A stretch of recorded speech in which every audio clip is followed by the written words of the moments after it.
that she was going to invite a medical historian, but they were all booked up, so she got me.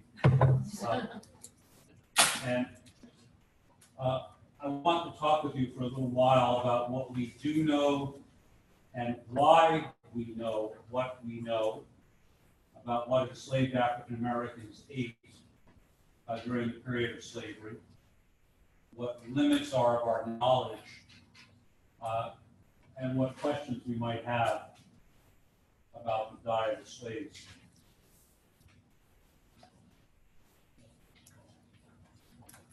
Where am I pointing this to make it work?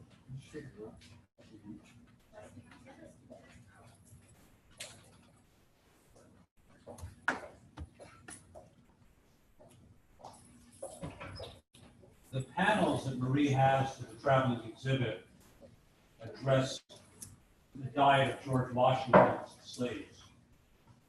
Remember that even the term George Washington's slaves are debated.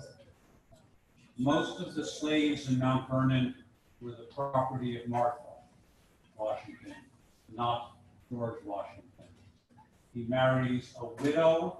There are children from the prior marriage, the Custis children that are much aggravation. The father of our country is probably sterile as a result of having had smallpox and gives birth to no biologic children of his own. Otherwise, we might have had a dynastic number of presidents of the Washington family. And so they're really, for the most part, not George Washington's slaves. They're Mount Vernon's slaves belonging to Martha. The reason that little nuance is worth thinking about is if you want to praise Thomas Jefferson for freeing his slaves upon his death and damn George Washington for not freeing many of his slaves upon his death, they weren't his to free. Under Virginia law, he could not have set free slaves that he did not own. They were Martha's slaves. All right, so the panels are a bit of what's known about slave nutrition at Mount Vernon. What I want to talk with you about is generically what we know about slave nutrition and why we know it, and the encountering of medicine with the slave trade. Under British law, when slavery was still legal under British law, if the slave ship was more than a certain size, it was required by law to have a doctor on board. Even some of the smaller ships had doctors on board. So the first encounter of an enslaved African with white medicine occurs on the beach on the west coast of Africa. These doctors were called Guinea surgeons, G-U-I-E-N-A, because of the Guinea coast of West Africa. And so this is now what we would call modern day Sierra Leone, the Ivory Coast, where Dahomey, where most of the slave trade is done. What, when I was a child, would have been called Afrique, French Equatorial Africa. The first medical examination is on the beach in Africa. Why? Because there is no point in transporting human cargo across the Atlantic if the cargo is likely to die en route. You can't sell them for a profit, and there is no point in transporting human cargo if they will not be productive workers. This type of medical examination is called by doctors of this era a soundness examination. S-O-U-N-D-N-E-S-S. Is the merchandise sound? Is it productive? This term still exists in medicine in 2018. Anybody know what the proper uses of a soundness examination? Something. Something. No. Military? Well, Veterinary. Veterinarians use the term soundness exam. Is that a sound cows, that's sound sheep. And the term soundness examination begins with reference to human cargo. Okay, so the doctor wants to ascertain physical fitness, state of the merchandise health, nutritional status. Then you're going to have to move the merchandise by fast-moving ship across the Atlantic. And the favored slave ships were these schooners. You can see in the image on my right a design from a ship's architect, in which they would make drawings of the ships to show how many human beings you could line up on the outline of the ship. And you would have your human cargo above and below deck.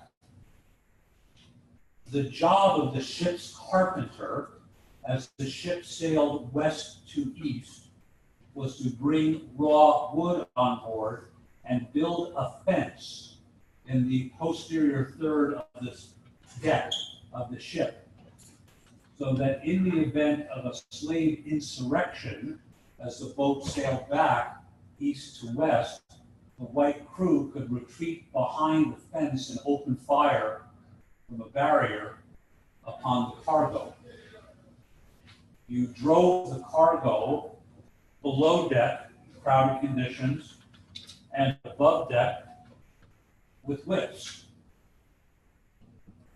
We know a bit of the economics of nutrition of the slave ship from arguments that occurred in British courts between the doctors and the ship's captain after the boat docked, either in the British colonies in the Caribbean or in New York, Key West, Savannah, or Baltimore.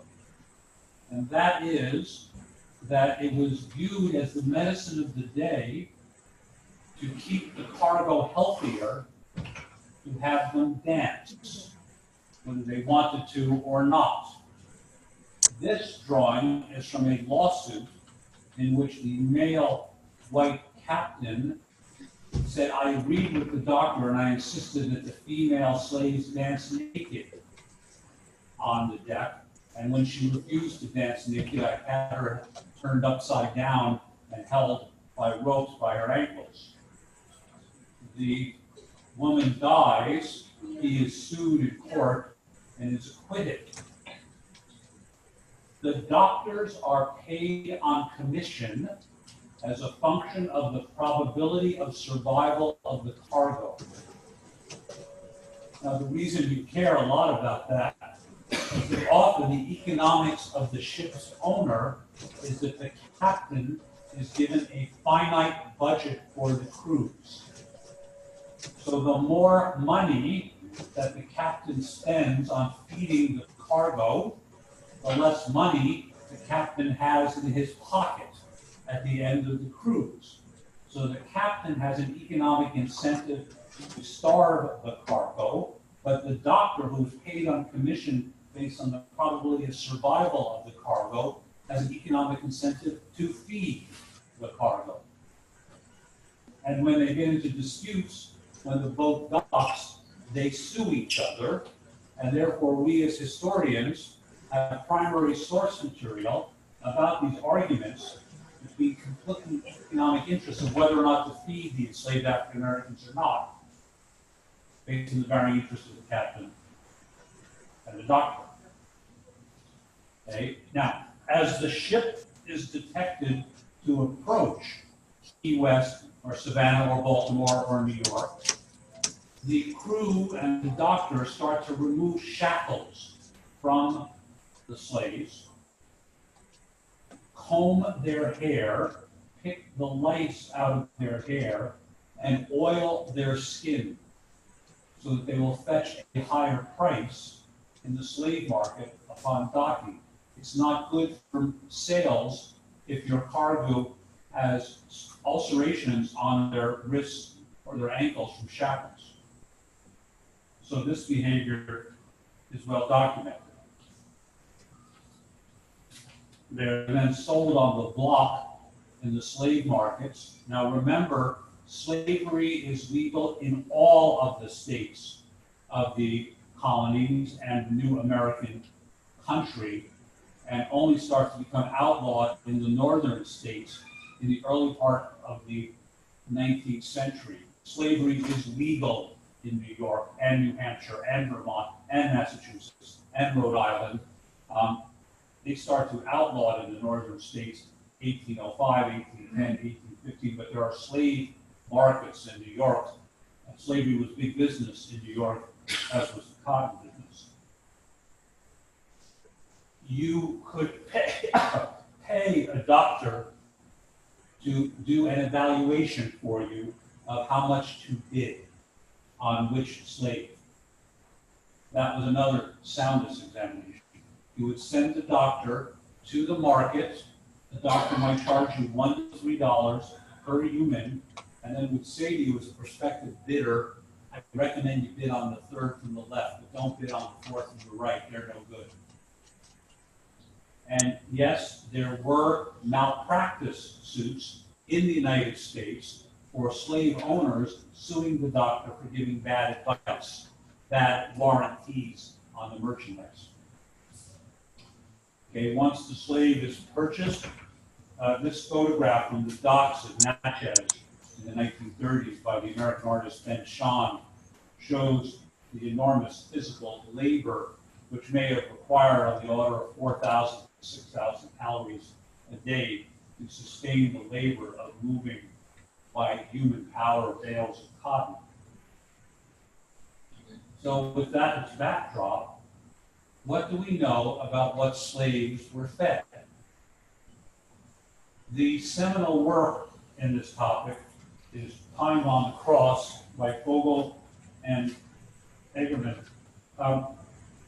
This is the great controversial book of U.S. history when I am in college and shortly thereafter, an economic analysis of American slavery. They argue that what we can know about slave nutrition can be determined by what I will refer to as Fogel and Ingerman's use of the subtraction method. You take the total output of the plantation, you subtract what the plantation owner sold for profit, you subtract what is known about the consumption of the white residents of the plantation, and then you have an unexplained delta of food. And Fogel and Ingerman therefore assume that this is what was sold, was used to feed the slaves. They are hotly criticized by other historians. I give you a selection of other publications on what is known about slave nutrition from the social science and economic and historical literature. Let me summarize it for you. How do we know what we know about the nutrition of enslaved African Americans? Why did people like William Lloyd Garrison burn the United States Constitution publicly on the steps of the Massachusetts State House? Why did they burn the American flag? Why did people in northern states denounce the United States Constitution as a, quote, pact with the devil? Anyone remember from U.S. History 1? What did they hate about the United States Constitution?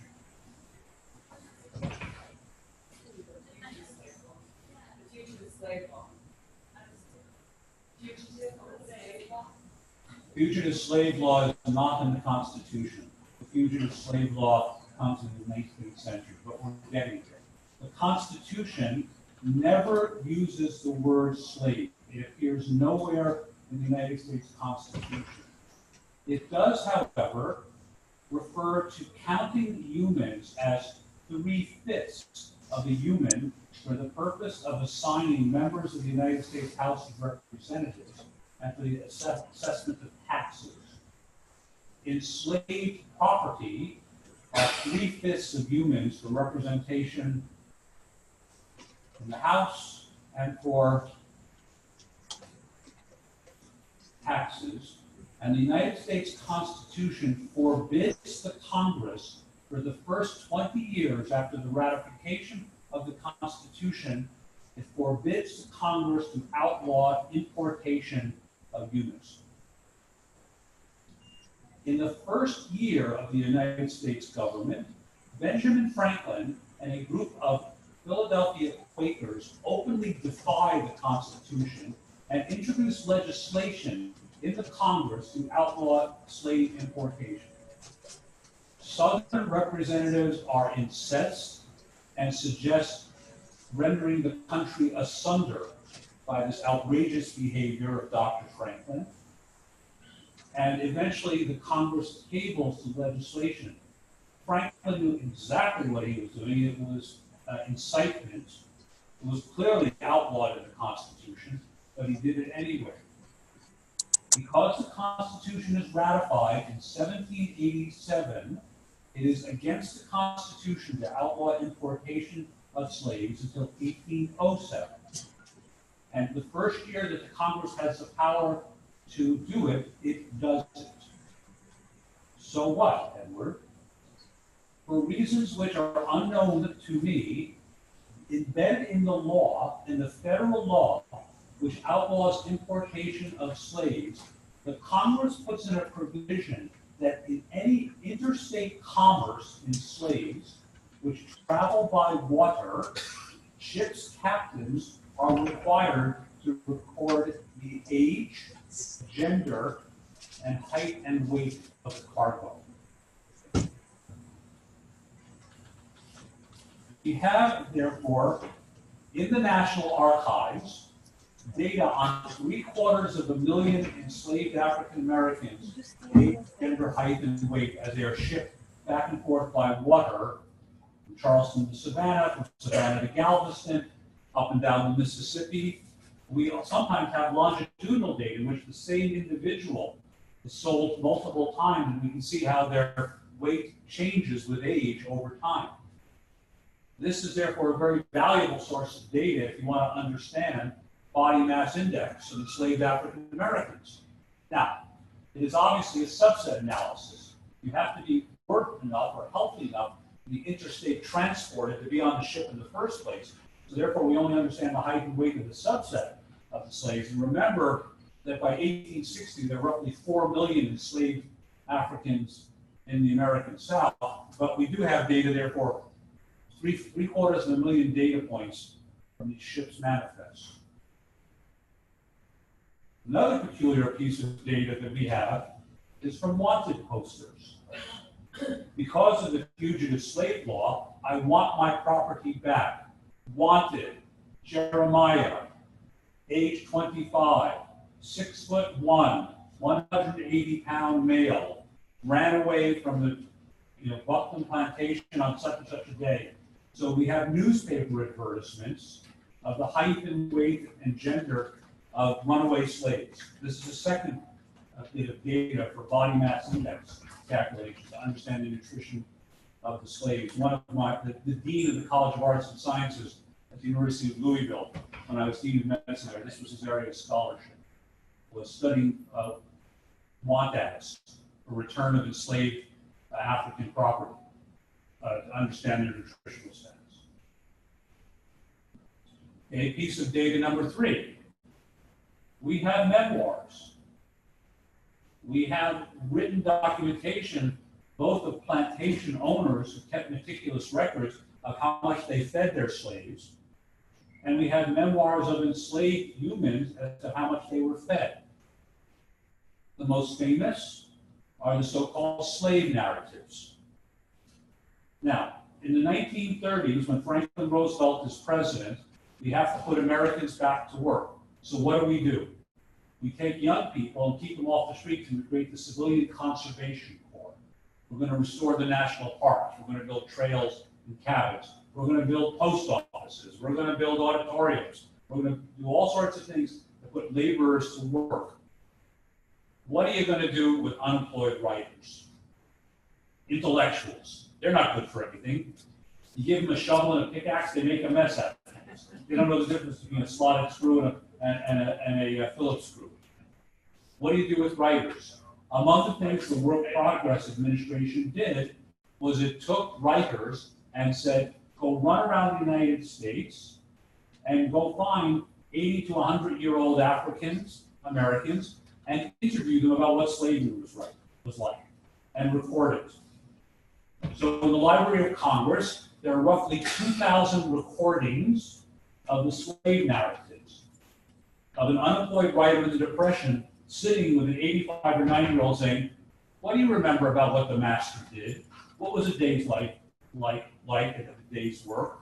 What did you do on Christmas? What did they feed you? What happened when you got there? Are interviews, journalistic interviews with slaves. And you can say, Edward, please, this is 65 years after the fact. So how reliable could these be as sources? Okay, they are 65 years after the fact, but they're not nothing. And one would imagine the searing experience of slavery when you were 20 embeds memories in you, and then you can compare them to those slaves who became literate, such as the narrative of Frederick Douglass, for example, about what diet was like. Fourth, the story of the bones in the basement, which I will tell you about, the archaeological excavations in Augusta, Georgia, at the Medical College of Georgia, gives us some primary biochemical data about the nutrition of slaves. Number 5, archaeological flora and fauna data. When I first encountered this among archaeologists, I smiled, but it is a well-established archaeological technique. I first encountered this listening to an archaeologist describe excavations in what is now Israel. And he's showing slides of the excavations, and he says, okay, so in the Christian neighborhood, this is what the houses look like, and in the Jewish neighborhood, here's what they look like, and in the Roman neighborhood, they look like this. Yes, sir, question from the radiation oncologist. How do you know what was the Christian neighborhood, what was the Jewish neighborhood, and what was the Roman neighborhood? They all had ritual baths in the basement because the Christians also were using ritual baths, so that wasn't it. And he says, from the garbage dumps. From the garbage dumps. In the Jewish neighborhood, there are no pig bones in the garbage dumps. In the Christian neighborhoods, there are pig bones in the garbage dumps. The Romans ate everything. You find bones from bears and everything. The Romans let everything went on the plate. So you study what the bones are in the garbage dumps, and you can get an idea of what people were eating. This same kind of data can be used for studying in garbage dumps of plantations. You look in the garbage dump area where the whites were throwing the garbage out versus where the slave quarters were. You see what the distribution were of animal bones. You get an idea of what people were eating.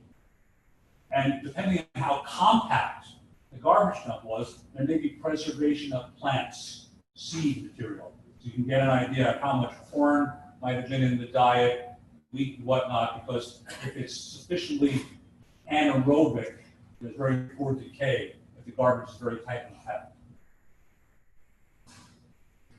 Next technique for data is that when Lincoln signs the Emancipation Proclamation, January 1st, 1863, the Union starts having all black troops. It is the Confederates' worst nightmare. They're looking across the battlefield at 300 black men pointing rifles at them. Yep. The Southerners go berserk.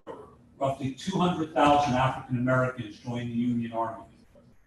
And if we're interested in slave nutrition, we know, because it's military medicine, we know what the height and weight were of each new recruit, because the doctor has to report it. Okay. And finally, when the Freeman's Bureau is established for the recently freed slaves, they record data in medical institutions, etc., for the health of the recently freed slaves. So these are 7 sources of primary data to defend what I'm about to tell you about what we know about the nutritional status for the slaves. Okay, so this would be a typical wanted poster. Okay, $2,500, that's a year's wages of an Irish immigrant to New York. So these are valuable property. I'm prepared to pay $2,500 reward for the return of my property. I'm prepared to pay a slave hunter to go find them. And now I think we have a better understanding of why people would burn the Constitution, this pact with the devil, because of its rendering lawful, federally lawful slavery. Okay, so what do we know from these 7 sources of data that I've told you? We know that enslaved children were very small. Their height and weight were very low compared to any comparative data. We have, for example, data of British working class children in the 19th century. We have data from social scientists studying French workers. We have data in northern cities. Enslaved children were short and thin, whereas enslaved adults were, in many situations, quite comparable to the height and weight of non-enslaved adults as their era. Very interesting, isn't it? Children are small, the adults are not. Sounds like a growth spurt has occurred. We know that slave adult males were taller than factory workers and the laboring classes of England, Russia, German peasants, Habsburg military students in Germany of the same era. We know that slave adult females were taller than Irish women in Boston and Italian women living in Italy. We know that adult slave males and females were close in height and weight to 19th century Swedes. Why did they have such a growth spurt? Why were the children relatively small, but the adults were comparable to others? Okay, obviously the weakness of the data is all the things I've listed. Subset analysis of those slaves that are either runaways or those slaves who are being transported. We don't have complete data sets, but the data is remarkably consistent for what I've told you so far. The most common, okay, anyone have an explanation before I tell you what historians think? Why were the children small and skinny, whereas the adults weren't? Mortality rate of kids? Mortality rate of the kids? We have longitudinal data showing that as the kids grow up, they have a growth spurt. No, probably not. The adults get better? Yes. Yes. It is the, if you want to speak about it in the crudest terms of an economic historian, it is the capital equipment argument. You invest in your machines as a northern factory operator in order to make your looms or your mining apparatus or whatever, your water wheels. You invest in your capital equipment as a northern factory owner to get a return on your investment. You don't feed black children because they don't work. You feed black early late adolescents and older adults because they are economically productive. So the majority of the data indicates that children are malnutrited, but once they can start working in the fields, they get fed because then they are productive economic entities.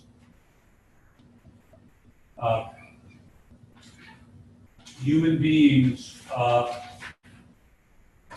act in their economic best interests. You're looking into this. Is there any information on whether the mothers had to work while they were pregnant? The question was, information, did the mothers have to work when they were pregnant?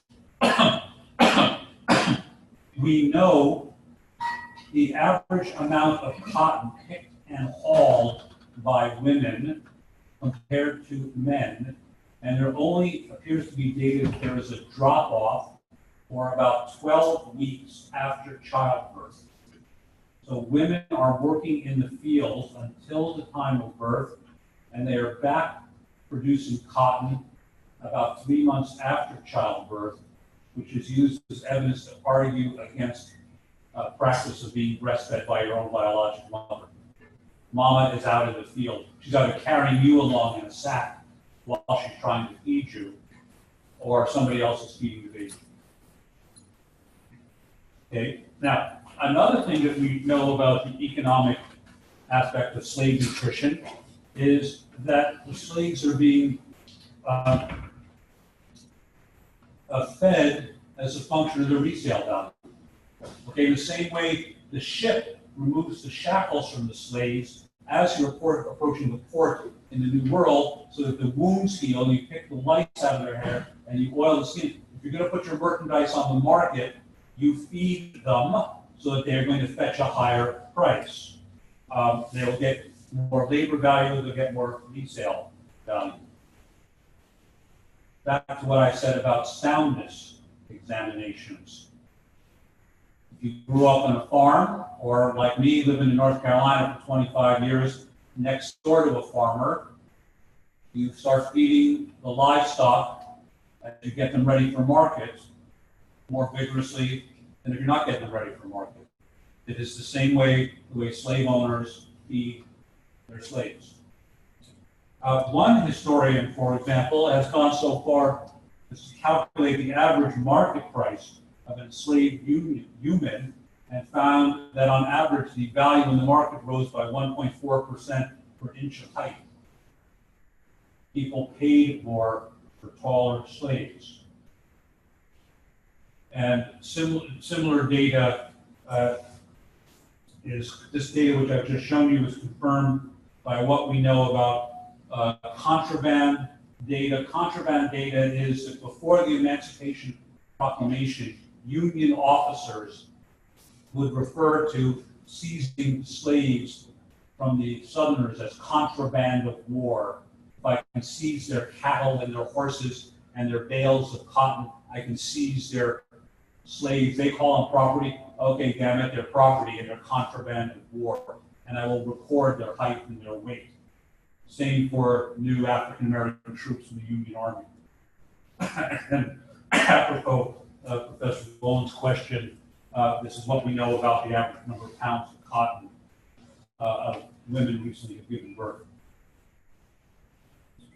Okay, now, other sources of data. There are medical textbooks of slave medicine, and there are journals, plantation journals, the Southern Agriculture Journal, in which people write letters to the editor and articles about how much to feed your property to maximize their work. Here is a quote from one such article. A Negro deprived of a meat diet is not able to endure that. The label that those who perform who are liberally endure the labor, it's not label, labor that those who can perform who are liberally supplied with it. They work better if you give them meat in their diet, therefore you need to put some meat in the diet. Okay, now let's look at some archaeological evidence. A good place to see a slave dwelling is, next time you're in Atlanta, they have a preserved, at the Atlanta History Museum, they have preserved slave quarters that have been relocated. It is quite common that slave quarters have a dirt floor and a hole in the floor for packing roots into the floor for preserving root vegetables for diet in the winter. So if you excavate slave quarters, you might find floral archaeological remains, these root cellars. You can find faunal remains, as I've alluded to, cow bones, pig bones, wild species, as if people were eating what they could get their hands on: opossum, raccoon, deer, squirrel, duck, rabbit, oyster shells, fish bones, plants that have been grown in the gardens. And some historians assert that this was real simple diet.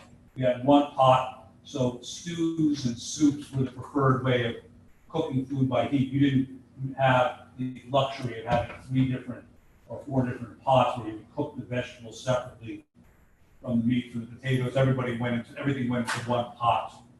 And you still see this in some southern, the Brunswick stew. Brunswick stew, you ever heard of it? That's a North Carolina delicacy. Brunswick stew is you take a big cast iron laundry pot and you build a fire under it and you throw everything into it for 3 to 4 days. Opossum, squirrel, potatoes, root vegetables, and cook and cook and cook and cook. And we all say back home, that's good eating. Or the use of barbecue is a noun, not a verb. You don't barbecue meat, I'm going to have barbecue. Barbecue is largely pork, but cooked into oblivion with everything else in it for days at a time. Oh, mama, whatever you do, don't get behind on the barbecue. Forget about chicken and Brunswick stew, but don't get behind on the barbecue. Okay, some other primary source information. I bet some of you, had to read in grade school, Up from Slavery, the autobiography of Booker T. Washington.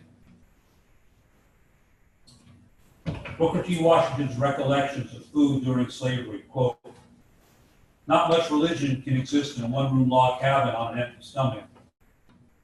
In the center of the earthen floor of our cabin, there was a large deep opening covered with boards, which was used as a place to store sweet potatoes in the winter, fruit cellar. My family got their meals like dumb animals get theirs. There was a piece of bread here, a scrap of meat there, a cup of milk one time, some potatoes another. Sometimes a portion of our family would eat out of the skillet or pot, but sometimes we'd eat from a tin plate held on our knees, using nothing but our hands to hold food."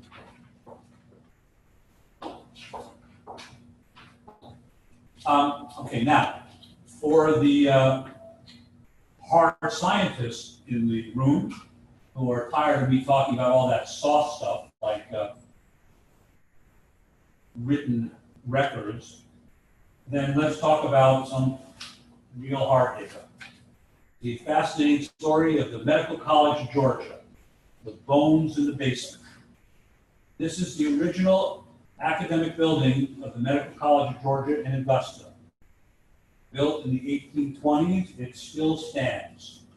It's not used as an academic building anymore. You can rent it out for weddings or bar mitzvahs. It's used as a meeting space. And it still looks just like this. If I showed you a photograph of it, it doesn't look any different. And used as an academic building throughout the 19th century, it's not surprising, had an anatomic dissection room. The evidence is that disproportionately the bodies which were dissected were those of enslaved African Americans, because the Medical College of Georgia is about 4 blocks back from the river, and 1, 2, 3, 4, 5 blocks away is an African American burial ground. So grave robbing to steal bodies was preferentially done from the African American burial ground. In fact, we have records of the dean and the faculty of the Medical College of Georgia buying a slave, Gradison Harris, for the purpose of stealing bodies. And then after the emancipation, Mr. Harris is employed as a custodian until about 1905 as a professional grave robber at the Medical College of Georgia. In 1989, the Medical College of Georgia decides to renovate the original building to get it ready to be used as an event space. As they begin digging up the basement, they find thousands of bones, scalpels, bottles, belt buckles, and a whole sort of things that I'll tell you about. They call the Augusta police. The Augusta, Georgia police say that this is no mass murder scene that we know about. Good luck to you. They leave. Now, what do you do if you're a dean? You delegate. They call the Department of Anthropology at Georgia State University in Atlanta. What do? That's what grad students are good for. They take a collection of grad students and say, congratulations, for your summer project, you are doing a formal archaeological excavation in the basement of the Medical College of Georgia. And here you see the graduate students with lights being hung from the rafters above, doing their excavation, finding admixed in with the archaeological material layers of quicklime, which one would assume were laid down to deal with the stench of the dissecting room. They find human bone fragments showing evidence of dissection. In fact, they find human bone fragments with numbers on them.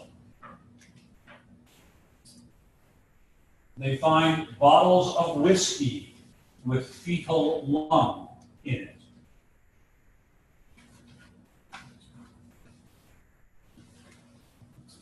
And they conduct chemical analyses of the bones. Now, we are now getting into somewhat weak science, and then we get back to hard science.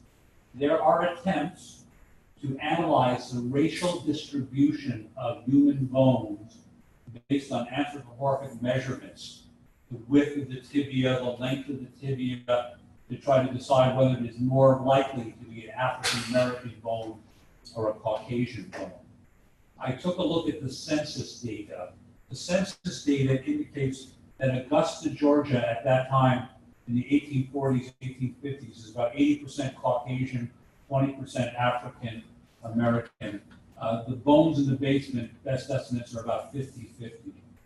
So they're disproportionately African American bones compared to the population. And in a book which we have in the library called The Bones in the Basement, there is a chapter on the chemical analyses of these bones to ascertain likely diet of enslaved individuals by looking, for example, at mineral content. What would be the most obvious? Iodine. You find iodine in the bones, people were getting seafood. No, iodine would suggest a diet of mush and molasses, for example. If anyone wants to read the original data, Professor Dillingham's chapter is cited here. And I will summarize the findings of it. The diet of the individuals whose bones were found in the basement, both white and black, are marginally adequate, consisting of meat and cereal grains with some green vegetables. Also, mineral evidence of fish and shellfish. No significant differences in trace elements between males and females. I can discern no appreciable difference in the diet of African Americans and Euro Americans in this cadaver population of bones. There were, however, significant differences in the level of lead by race. Having your food held in elegant pots with high lead content was a luxury of being white. So African American bones show very little lead. Euro American bones show a lot of lead. Lead poisoning from storing your food in jars with a lot of lead content in it. And that is what I wanted to tell you about what we know about slave diet. I have told you this afternoon that we have textual and physical evidence regarding slave diet. I have told you the story of small children, big adults, and people being fed as a function of return on investment for an economic entity. And I have told you the story both by textual evidence as well as the bones in the basement, that it was not a diet of mush and molasses, but a relatively varied diet, apparently similar to that of the white owners, with a mixture of meat and vegetables, and when we were close to water, fish and seafood. And that, Marie, is what I wanted to talk about. And what I have here in a pile on the couch here is I've been tidying up my files. I've got a whole pile here of original articles about slavery medicine, slavery and nutrition. And if anybody wants to read any of these articles, feel free, because I was going to put them in recycling, but I thought if you were interested enough to hear what I had to say, you might want to read about it. Thanks for listening.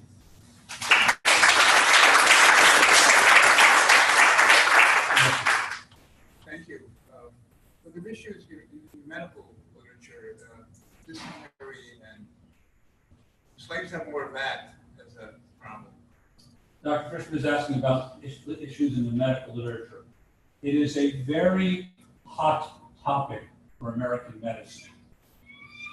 White physicians, early in the 19th century, recognized that enslaved Africans don't get yellow fever and malaria at the same incidence rates as Euro-Americans get.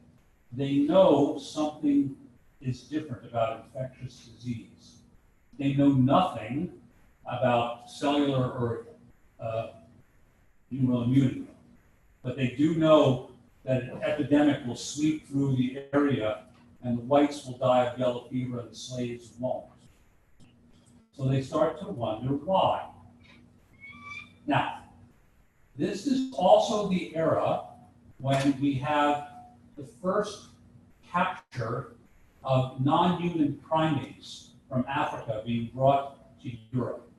European ships bringing chimpanzees and gorillas and trying to keep them alive until they get back to Lisbon or Seville or London.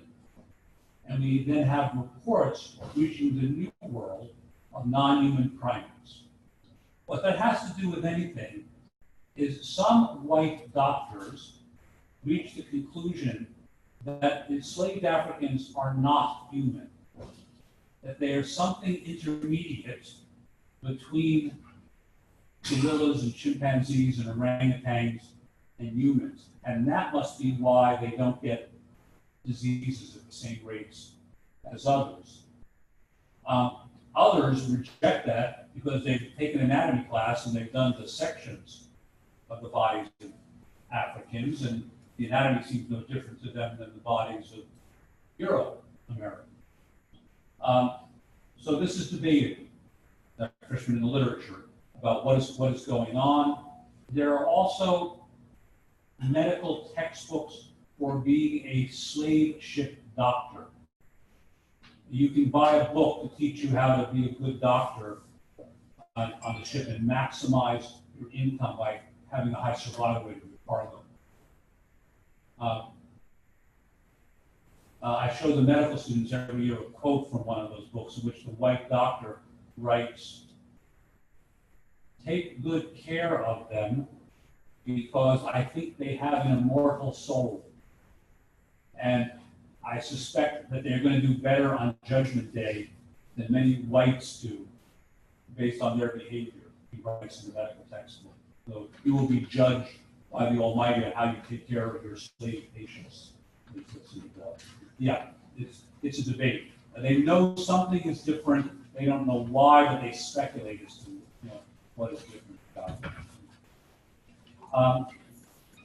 We have evidence sometimes about slaves feigning illness to avoid work or feigning wellness to avoid white medical care.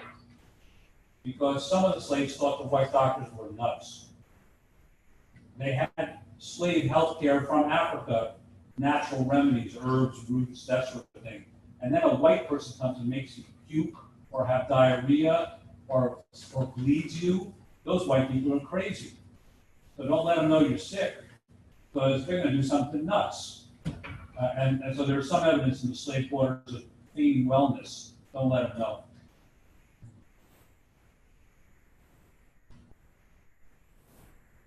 I have a question.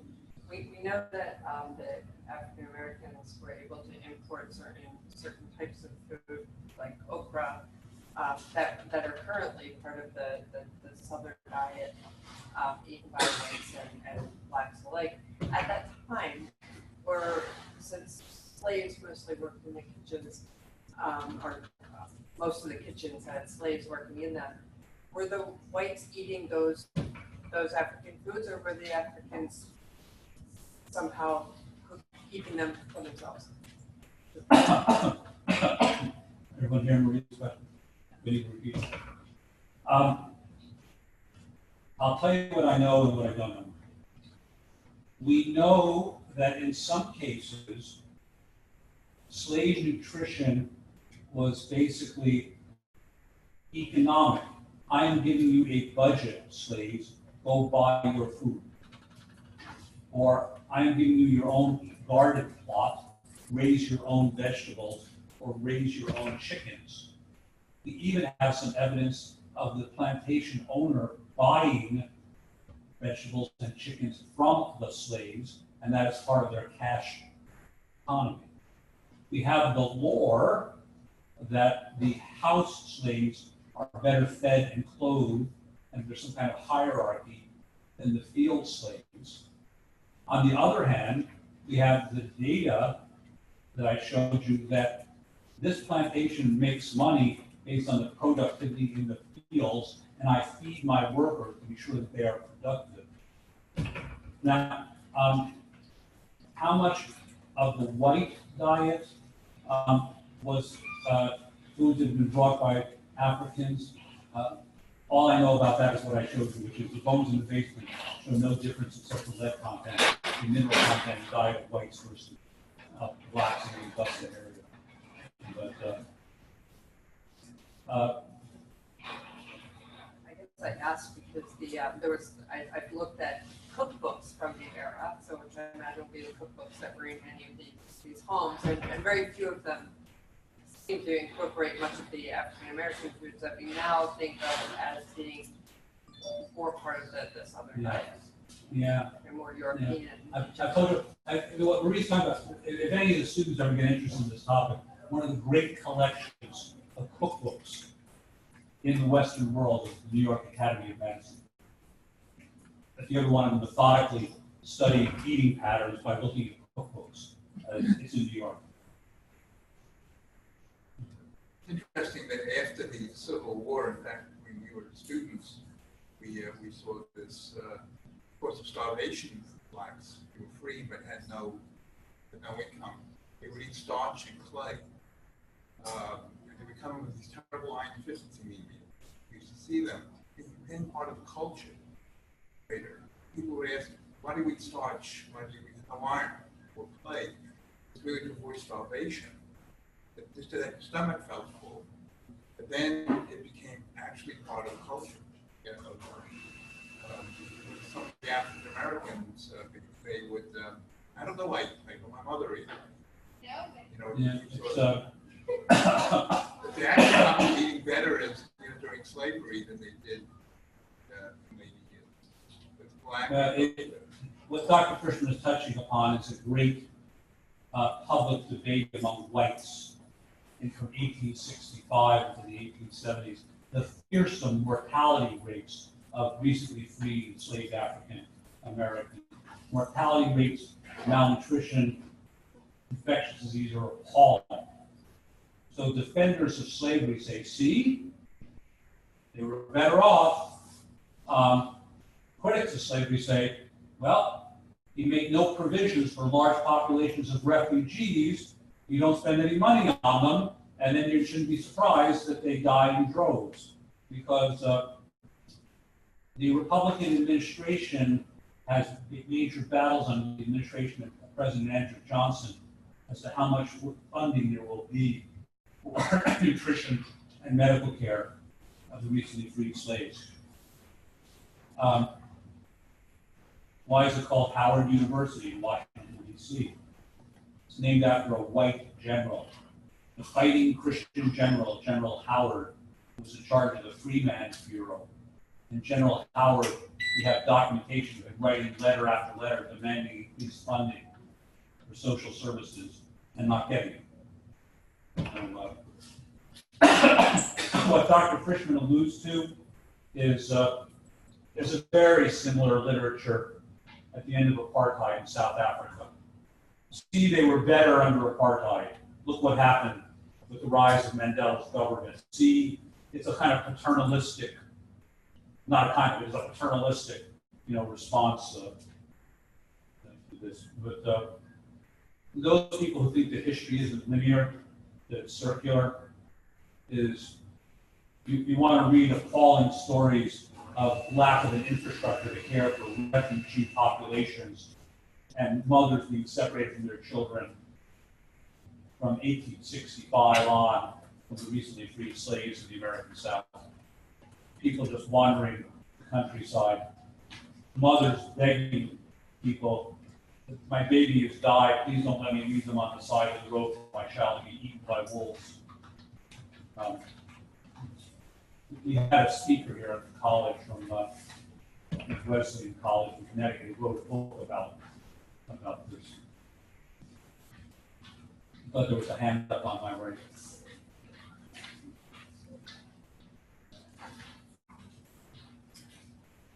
If it's not a question, any reactions to what I've talked about? Usually when I talk about topics like this, it makes people have feelings, yes. I have another question. Were any of them able to maintain the traditional healing? So they didn't trust the white medicine. Were there healers among the slaves who were able to do the traditional methods? The question was about maintenance of traditional healing practices. Absolutely, yes. We have source evidence of the maintenance of traditional healing practices in the slave populations of, quote, slave doctors, natural healers. Yes, absolutely. We also have enslaved markets. When the slave auctioneer would list the merchandise for sale, he would list some women as, when he would list their skill set, knows how to make nails, a cooper knows how to make barrels. You see some women listed as nursing, and they command a higher price. Larger plantations would sometimes have a slave sick house, for the isolation of the sick slaves with self-care. Yeah. They were different in smallpox incidents. Dr. Bishop Small, I don't know. Of course, smallpox inoculation is already from the 18th century. Vaccination is late 18th, 19th century. The only thing I tell you, Dr. Frischman, is we have evidence from doctor fee bills, where doctors list their charges, that white doctors would bill for vaccinating slaves. The charge for vaccinating a slave is less than for vaccinating a white person. But they were listed on available services from Dr. Jones is childbirth, broken bone, vaccination, house calls, and different prices for whites versus blacks. So it must have been available, but I don't know about instances.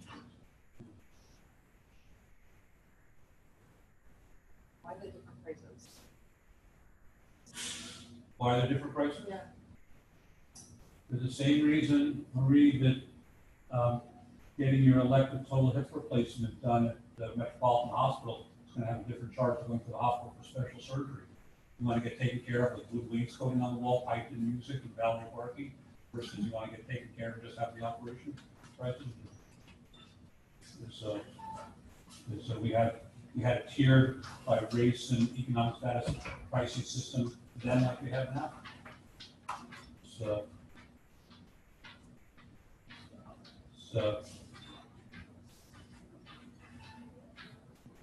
you think we don't have a tiered racially driven system? Then just look at medical education. Why is it that medical students get to do their clerkships disproportionately? Public hospitals and VA hospitals that are not welcome at many hospitals in this county because they slow us down. Because rich people don't want to be bothered by medical students. When they're all done being educated on the bodies of the poor, the black, and marginalized, and they can take care of us.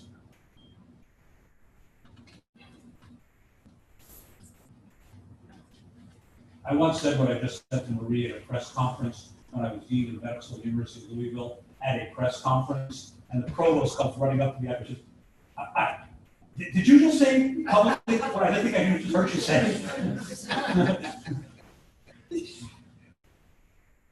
Any reactions to it?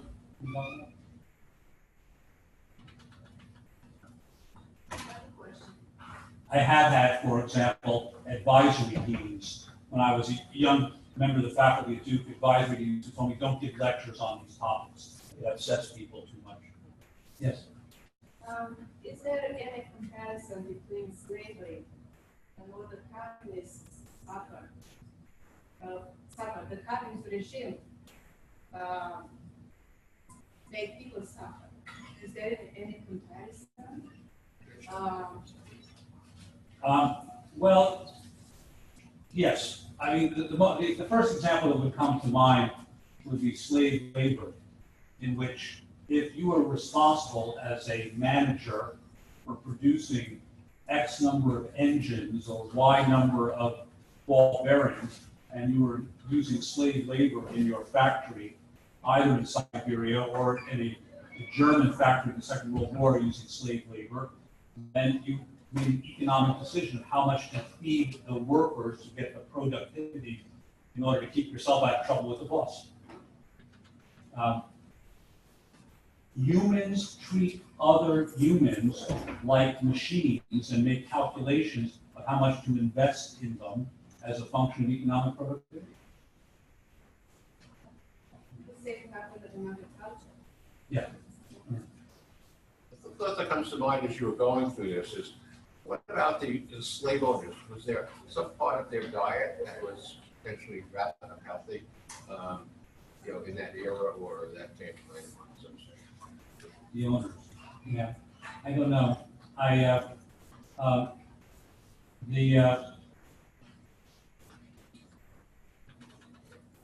think a word needs to be said about the rather appreciable psychiatric issues in some slave owners. I'm not asking anyone to be sympathetic for a slave owner, but if you think about it for a moment, if you are a white couple with 2 white children, where the only transportation is by horseback, the nearest other whites are 20 miles away, and you are surrounded on your property by 250 Africans hostile to your control, then people living in constant states of anxiety and fear and having mental health problems related to it is not unheard of in the life of slave owners. And if you've never thought about what I just said, think about it the next time if you're a tourist and walk around Charleston. What are characteristic about the fences around the white houses of Charleston that are from before the Civil War? They are iron and they have spikes on the top. Those are homes designed to defend against insurrection, slave insurrection. This is a population living in constant fear of attack, and that they are simply outnumbered and will be unable. And so living in a state of constant fear of imminent assault day and night, where you're not sure you want to go to sleep at night because you will be murdered in your bed, is an issue for some of these. So problems of excessive drinking, for example, is and if history is against Circa, you see similar discussions of this up until the 1970 days of whites in Rhodesia, when it was still Rhodesia, and whites in some areas of South Africa. Is I sleep with a revolver under my pillow, the gun is never out of my sight. I am in constant fear that I will be ripped to shreds, and there will be no one who will come to my defense because I'm living in an area where it makes sense. Is it data to show that the physicians who were involved in all of this were risking their lives going in the ships and things like that? They were just doing their job of soundness for money, or was they a part of the whole business proposition? Most of what we know about it is that it was about money. The number of doctors per capita in the United States was higher before the Civil War in the South than in the North. The average income appears to have been higher in the South than in the North. Providing medical care to slaves was a profitable business, and doctors went where the money was. We even have evidence of slavery HMOs, in which a white doctor would go to the plantation owner and say, you have 12 whites and 300 blacks on your plantation. I will charge you $300 a year to take care of them no matter what happens. If it costs me $200 to provide medical care, I make $100 profit. If it costs me $400, I take $100 loss. But you have a fixed cost plantation owner. You will have no fluctuation in your medical cost for the year. I will sign a contract a year in advance, so you know your overhead. So that'll make it easier for you to run the plantation. And these were called by white doctors, they were called fee bills. F-E-E, fee bills. An HMO. And what is one of the first things that the new organization founded in the 1840s, the American Medical Association, denounces? Socialized medicine in the South, fee bills. Can't have that in socialized medicine. You should charge for fee for service, none of this fee bills. No, I don't think, I don't do it your job. They went where the money was, and that's where the money was. Thank you. Anybody wants any of the articles, please take whatever you like. Thanks for listening. Just one announcement, I just wanted to invite you all to attend next week, same place, same time, the faculty author event, which will be the 25th annual. Thank you for having me.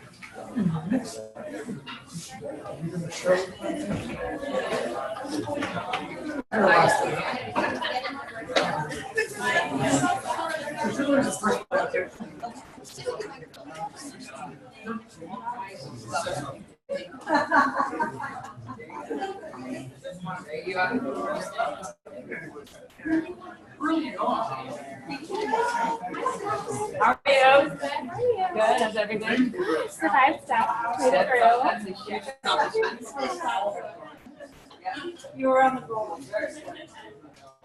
No constant in there.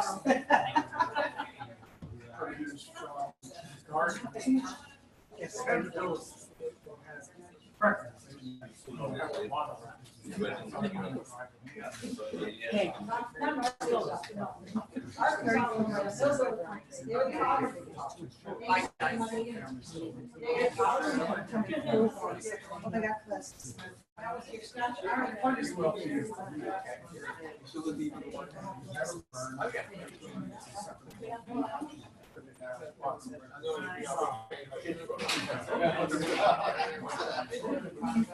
I was just broke the stereo off.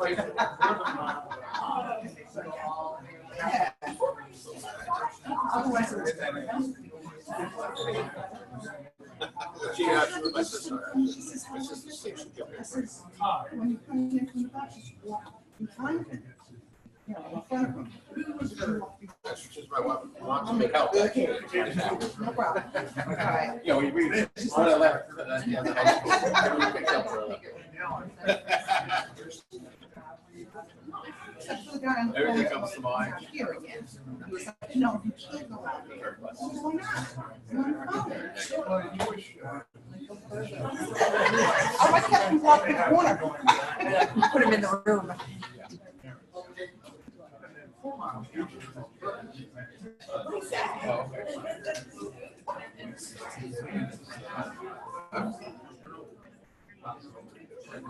So my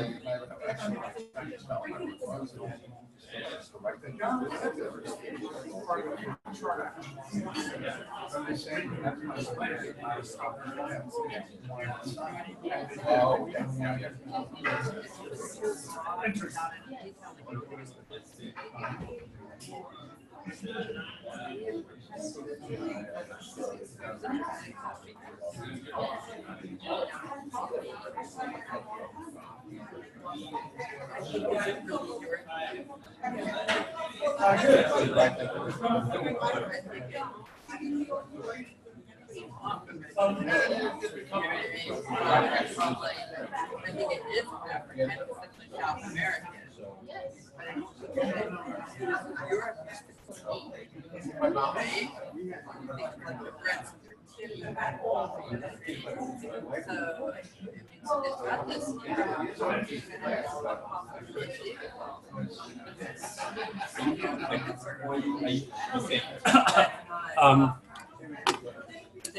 Vilma, did you take the thumb drive?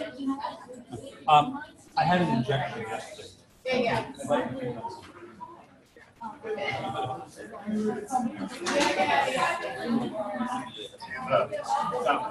you go. Yeah, what I missed. Everything. That's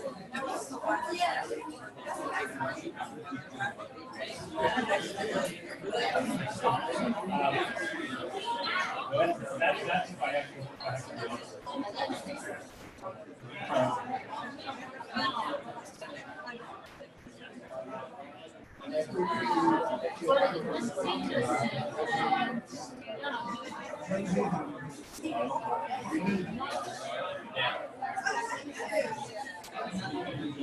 A lot of It sounds so bad, but it was wrong. It was wrong one time. And we all, and when the same this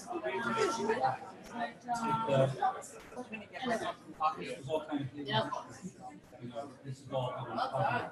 It's right about the road guy, Robert James, Tony Jackson, and there's people trying to put together the story of 4 million people. But they're like, this is, if you were a tourist and coming in for. Well, yeah, and if you went on to the public field, then somebody would say, Yeah. So it's trip to Mount Vernon, it was all about Washington.